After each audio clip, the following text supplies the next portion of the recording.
So recently I put out a video that was just like a minute long showing an established infinite loop to demonstrate it to share or whatever. Um,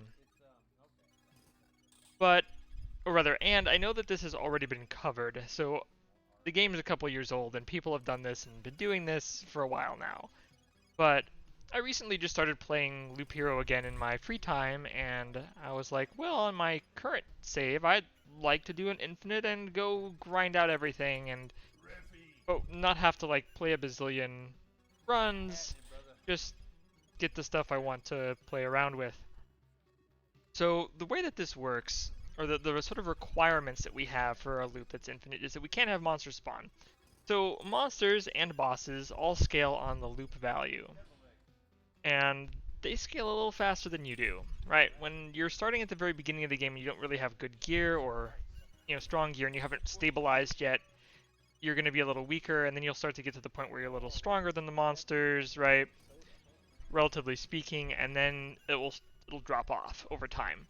And so eventually, and not even that much of an eventually, you'll get to a point where you just get stepped on by basic enemies that are quest buffed, right? Or even just large groups of non-quest buffed enemies if you're at a high enough loot value. No matter how much good gear you get, these are all basics, so they have no other affixes, but you might have, a really powerful necromancer, and it doesn't really matter. You'll still get stomped on because the enemies just scale so hard at a certain point, or they are so much above you.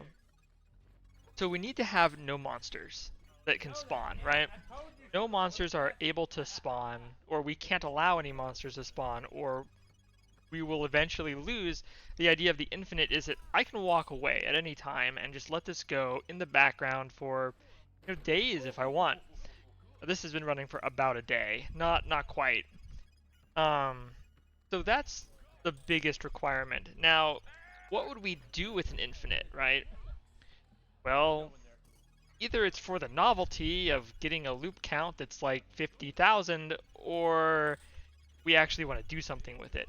If we run the infinite loop at lower difficulties, there's not really that much of a benefit. The difficulty of setting it up, the time of setting it up, compared to just getting all the resources that you can from the first three difficulties, not super worth it in my opinion.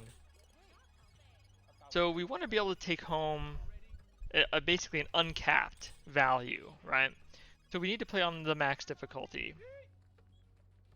And then we also need to be able to gain resources regardless of fighting, right? We can't be required to get resource drops from enemies because eventually that is a losing proposition. We can gain a lot, potentially, right? We can build a very, very strong character on any of the classes, and we can go for many, many loops. We can go upwards of 80 or beyond. But we're never going to get to 50,000 that way. Also, it's going to, you're going to get tired of looking at the gear and making sure your stats are good. At some point, right, the gear you get just is maxed out on the things that it gives you, but it's still going to, you're going to have to fiddle with that a bit. But I'm starting to digress. So we want to be able to gain some resources, and that's what these are for. And you can have more ruins if you want, right? Depending on how you set it up, right? Like I could actually put ruins all the way around here if I'd had them and I had more room to play cards and they were in my hand and maybe I hadn't played these so I could do that. I don't know why I thought these were necessary, but that's okay. The point is that this is a demo. So we have these, and we have the village tiles, which don't generate monsters, and then we have all these buildings from the Lich's Palace when he spawns that will use up a bunch of stuff. Because we're not going to be able to set it up before the Lich spawns, because he only, like, even a slow pace of placing buildings, he's going to show up on, like, loot 5. Right? Even if we're really slow, like, he's going to show up pretty early. But we've got a pretty big window before the second boss, and that's where we do most of our construction, and at a certain point, we'll start to place only our essential tiles. So the way that the deck works is, right, we have our ruins, because that gives us resources. We need a way to suppress monsters from this tile, primarily. Also, these, but I'll get to that. Because we need to have these tiles, but we really don't want to fight Scorch Worms because they're not really going to give us anything. They're going to run away the majority of the time unless we use other tiles that don't really fit into our strategy and bloats the deck out. So we're just going to suppress them with the Road Lantern. The Road Lantern also lets us suppress empty tiles from generating slimes, and it also lets us suppress the spider cocoons that we've kind of built into the path in order to have card advantage. So we'll start up by placing like a Road Lantern, and then this guy, then this second Road Lantern. Then we'll kind of place them away from it, other essential places that we want them. But we get a couple cards, and this fight remains manageable even when we're at a higher loop count. I've got a few of those. We'll also get slimes until we fully block those out. The other cards we'll need are Oblivion and Village. So we'll be placing villages because there's going to be tiles that you can't cover. You can't get 4 Road Lanterns to cover a tile, right? So these corners and stuff, you'll need to have. I mean, some corners, yes, like when you have this kind of shape here, but a lot of corners are not going to be able to be covered properly by the Road Lanterns. So we'll need to have villages that can go on those corners, because you need something that goes that doesn't spawn monsters. Also, they give us heals and quests, so we get something out of it. We do want to not get too many quest buffed thieves or rogues. But let's talk about that. The next thing is that villages, every other village that you place, as long as there is an open spot next to one along the track, will spawn a little tile that spawns rogues or thieves. Now they're a moderately tough enemy in a sense. They're not that spicy, but they're spicy in the sense that they steal your equipment here or here when they deal damage to you. So that's not ideal. They also become pretty spicy at higher loot values, and because we're not playing Necromancer, I guess we are using the arsenal, so we do get access to the amulet. So we do have magic shield, but we're still going to be taking hits from them, and we don't want that. So what we'll want to do is have Oblivions to remove those tiles. Sorry, I'm kind of parched. So that's kind of the deck, right? And then we want to have Bookeries. Bookeries will allow us to re-roll a certain number of cards in our hand, and that will let us filter for the cards we really want. So we're not just placing tiles, because we have to worry about how many tiles we place. We also have to place very specific tiles, and we have a limited window to do it within.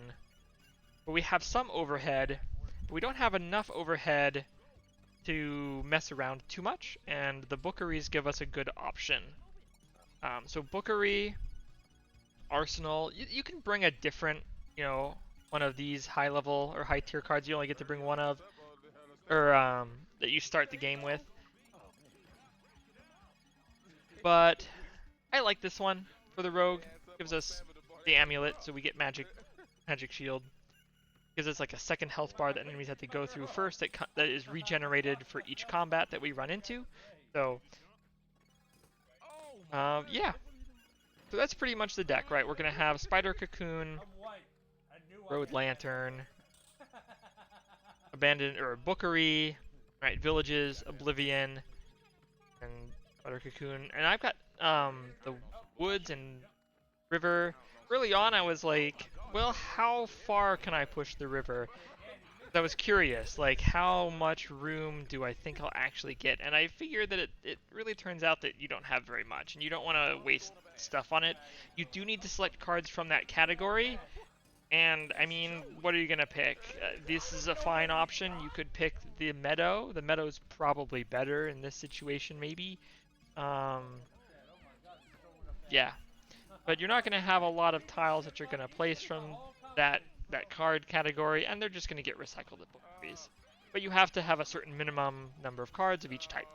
That's pretty much how the deck works. That's the strategy. As we go around, we start out, we'll place one of these, we'll place this around it, and then we'll slowly start to place down more Road Lanterns and villages, eat the rogue houses, And then as we get places that are totally locked down, we'll place ruins on them.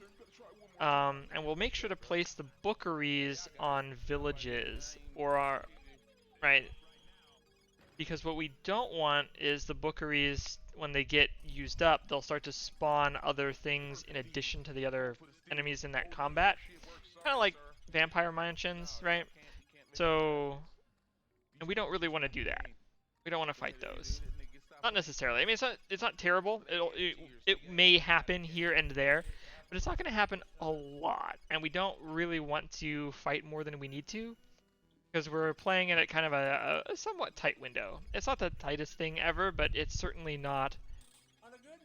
You don't have as much freedom. It's much more of, I know what I need to place down, and I gotta play it tight. And so you don't want to spend extra effort on things you don't need to do. So that kind of explains the concept, right? We just need to have a map that we can go through an infinite number of times. There are different ways to build the deck that will let us do that. This is an easy one that lets us do it early on, as opposed to scaling all the way up, beating the boss, and then going from there, and then fleshing out the whole thing with, that gets in river as we go, which is another way to do it. That's a valid way to do it. When I just want to farm a bunch of resources and not think about it too hard and just want to slap an infinite together, this is what I do. Because this is easier, and it takes way less time, and you can do it in like, 20 minutes, probably less. But yeah, so I hope that helps and explains the concept, and have a great day. We're all truly grateful.